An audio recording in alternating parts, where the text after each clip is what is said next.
Well, good morning. Good morning. So I've just been using this 10-minute video to just speak.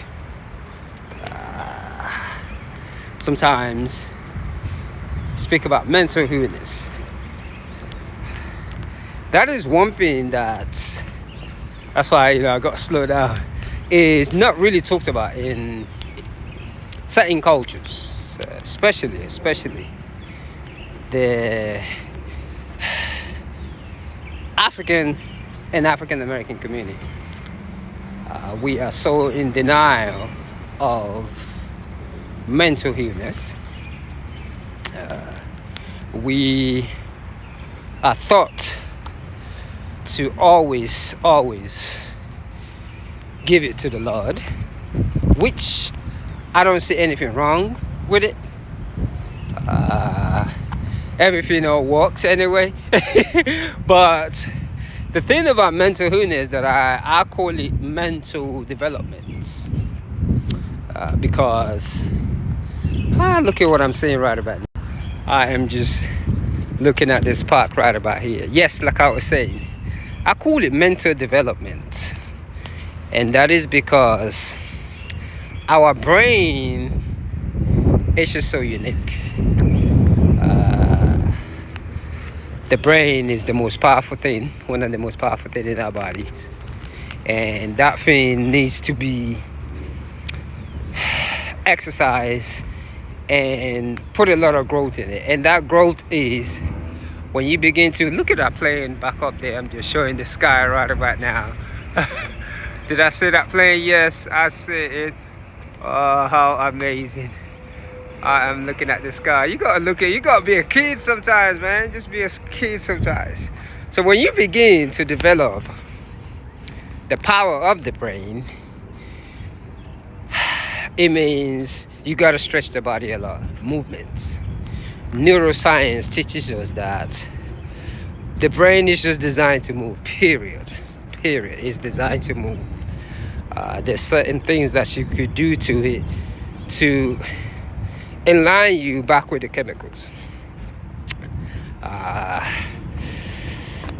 We are just like a thermostat, because when the thermostat is bent to one side, you will see that number move to one side.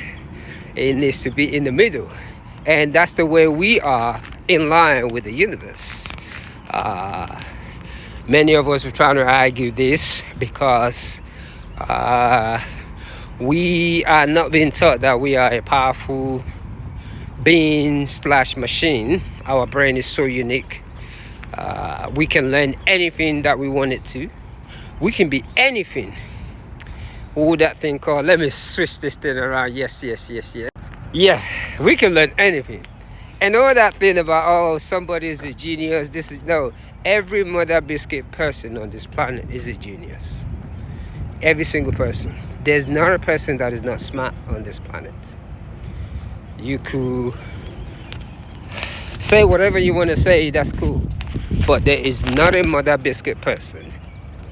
I say biscuit because I don't want to. That is not smart on this planet.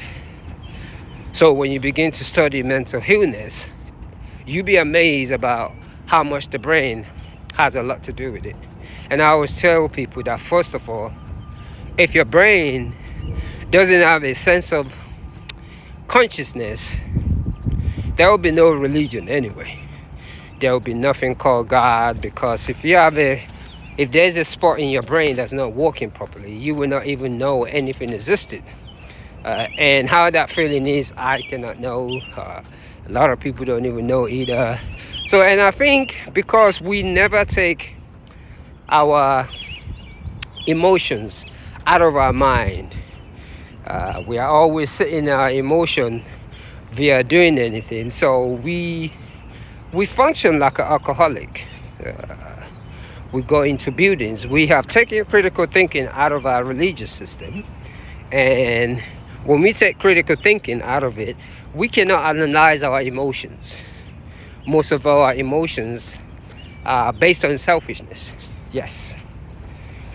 Because for some reason, we are designed to think sometimes, yeah, my way is the Mother Biscuit way. You know, and it takes a lot of hard work to catch yourself in that kind of emotions, because and that emotion sometimes, that's why sometimes my philosophy in a sense, because it is one of those things to where you can debate and get other people's opinion, even though if you don't like it, respect it. I, for one, from my experience, I know a lot of people that call themselves religious has no respect for any other person's opinion. We don't try to look at where other people's coming from. We just go by that little thing that our memory has stored from when we're little.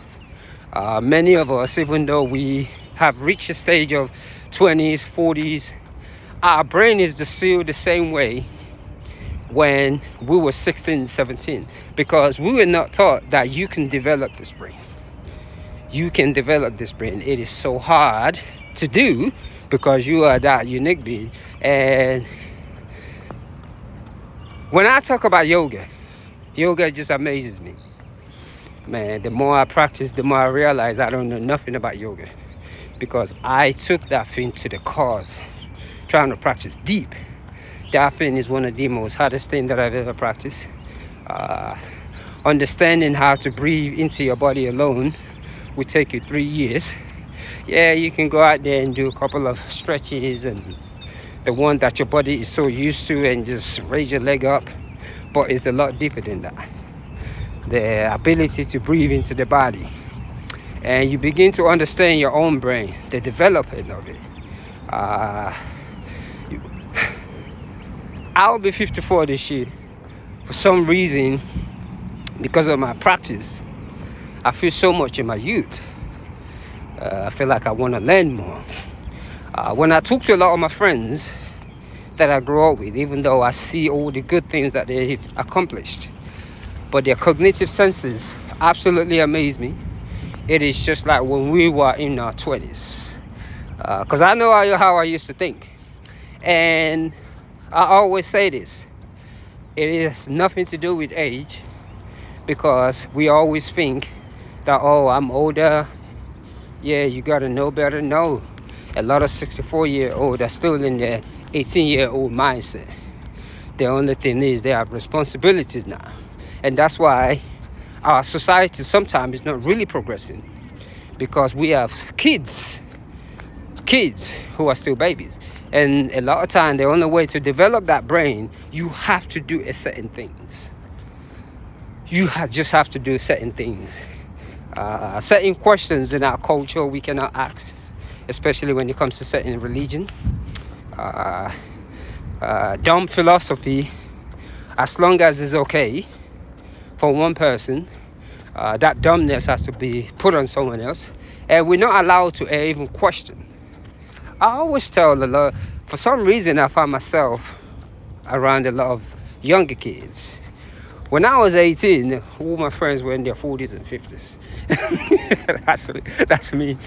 That went on all the way till I turned 38. And as soon as I turned 40, it just flipped. Now all my friends are in their 20s. And I begin to see, because I realized, wow, I got so much to learn. Let me work this part. So I always tell my 20-year-old, this is your era. So I have to learn from you, whether I like it or not.